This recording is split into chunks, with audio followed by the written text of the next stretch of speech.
With small companies being hit with higher and higher taxes, my clients are asking, what's the best way to pay myself from my business? Now, once you start looking into it, it can become very complicated. So this guide, the 2024 Guide to Paying Yourself from Your Business, helps you understand the issues and how you could double the value of your dividends. Hello, my name is Alan Davidson. I'm a chartered accountant and best-selling author. I spend my time talking and advising directors of small businesses. Running your business is tough. Dealing with customers, suppliers, your team. You deserve to maximise your pay when you do make money. And one of the benefits of running your own business is it gives you more control over how you can pay yourself and ultimately gives you more choice. But of course, with choice can come complications. Now, there are three principal methods to pay yourself. There's salary, there's dividend, and there's pension. And to understand the best way to pay yourself, you need to understand how each is taxed. So I'll go through each example with £10,000 as the amount being used. So a director's salary is treated almost the same as an employee's salary. Example 1, a £10,000 salary or bonus. To pay an employee £10,000 gross salary, a company will incur a surcharge from the government called Employers' National Insurance. It's basically a tax on employing people. For 2024-25, it's 13.8% on anything over £758 a month.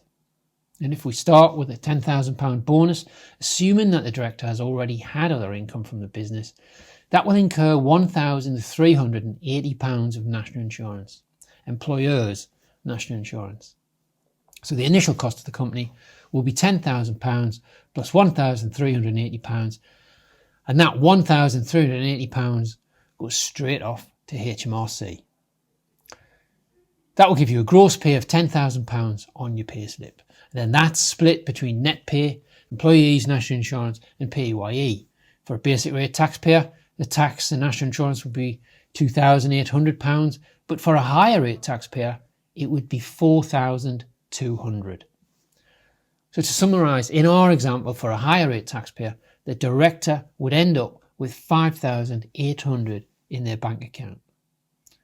Now, what about the cost to the company?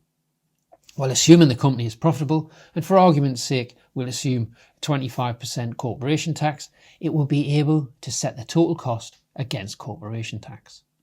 So the cost to give the £10,000 bonus is £11,380 less the tax relief, which equates to £8,535. The next option for payment is dividends. Now, how is that taxed? Again, assuming a similar scenario, we start with £10,000. So the company pays £10,000 dividend. This time, because it's a dividend, there's no impact on corporation tax. The £10,000 is not deductible for corporation tax. So in this example, we start with £10,000 and it costs the company £10,000. For a basic rate taxpayer, that's a further £875. But for our example, for a higher rate taxpayer, it's £3,375. There's also an additional rate taxpayer, but we won't go into in this example. We'll just keep it simple. So it's £3,375 on £10,000. The effective rate would be you'd lose 33.75% of the cost of the company in total taxes. Now, one aspect of dividends which is different from salary is when the tax is paid. With a dividend, you could be paid £10,000, but you've got to remember that £3,375 needs to be held back and paid via your self-assessment personal tax return. Now, you're going to pay that at the latest the following January of the end of the tax year of that dividend. Now, it sounds easy, but a lot of people need reminding to pay that tax, and it's quite common for people to forget or not put that money aside. Now, the final option we look at is pensions.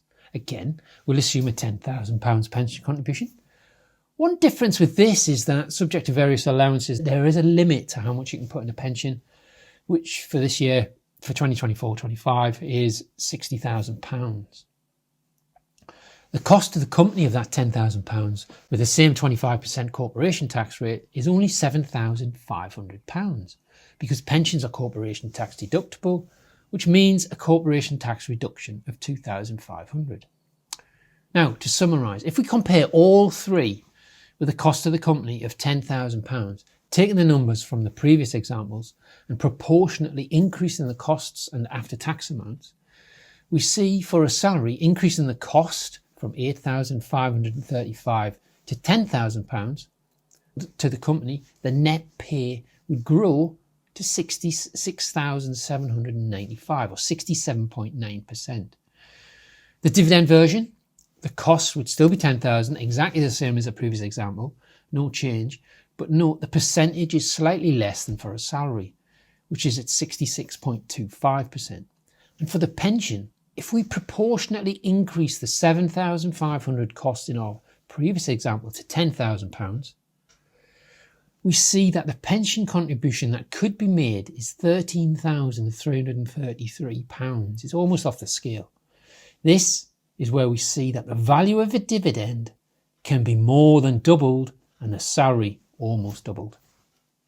Of course, you'd be correct to point out that there will be tax on the pension in the future, and there would, but the pension will grow tax-free and the tax rate will be on the pension in the future, which is totally dependent on your position then.